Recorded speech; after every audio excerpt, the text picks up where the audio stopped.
Hello again and welcome to another one of my Rolex Rambles, and today we got something a bit different. I normally buy new watches, but this is not a new watch, this is quite an old watch. This is a watch from 1982 and it's not my watch. It's actually owned by a friend of mine, Nev, who lives near me, who I've known for a very long time indeed. In fact, since I was a little kid. Now he bought this in 1982. It's been serviced once in all that time, and that was last year because it was starting to lose a little bit of time. So let's open this up and see what we've got inside. And the first thing I notice is it's a very small box compared to modern boxes from Rolex. So let's see what we've got here.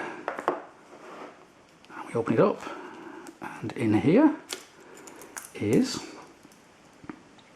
a 1982 Rolex GMT Master 1. Completely original. He's owned it from new, and as I say, it was serviced for the very first time last year. But this watch can tell a tale, because back in 1982 he tells me that he went into the local AD who were having a sale, a half-price sale of Omegas, and he said, well, that's fine, but I don't want an Omega, I want a Rolex.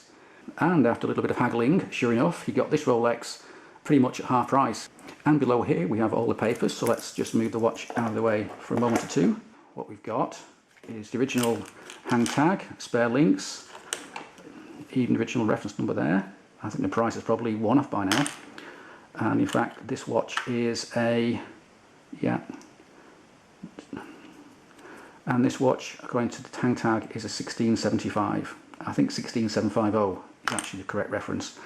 But the point is that in here we have the original documentation for the watch, and we've even got the original receipt, and hopefully you can see that.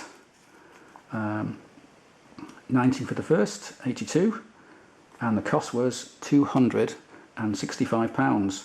Now at the time the retail price of this watch was £400. I mean, can you imagine getting that kind of discount these days for an official AD? It would be bloody impossible, I think. And it's proven to be quite a good buy, because the watchmaker who serviced the watch offered him £4,000 to buy it there and then.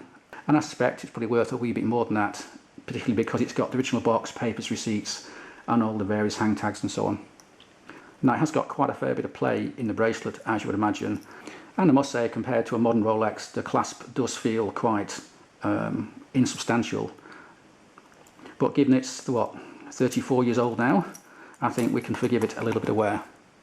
So I was just wondering what £265 is worth today if we take into account inflation. So I've just checked online on a little calculator, and it comes up with a number of £917, as you can see there. And if I do it again, this time with the official price of £400, which is the retail price at the time, the official retail price from 82, comes up with £1,385. So I guess if all things were equal, that's how much a current GMT would be. But of course things aren't equal. The Swiss francs changed a hell of a lot since then against the pound, and of course these watches now become much more of a luxury item than they ever were back in the 70s and early 80s. So this GMT Master 1 is a 40mm watch, though I must say it does feel a little bit smaller than that. I can try and give you a wrist shot, but because this bracelet isn't sized for me, it won't actually do up, so I'm not going to force it.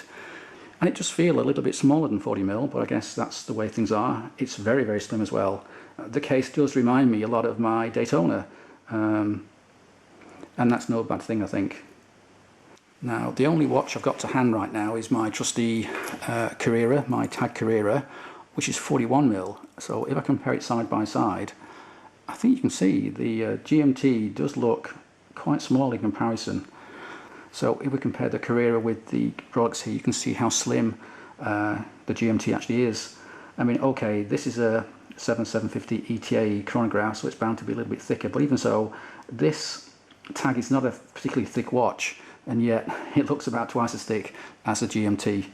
So quite a different unboxing today. But I hope you like that. I'm now going to give this back to Nev, who's just waiting for it across the road there. So thanks for watching, and cheers.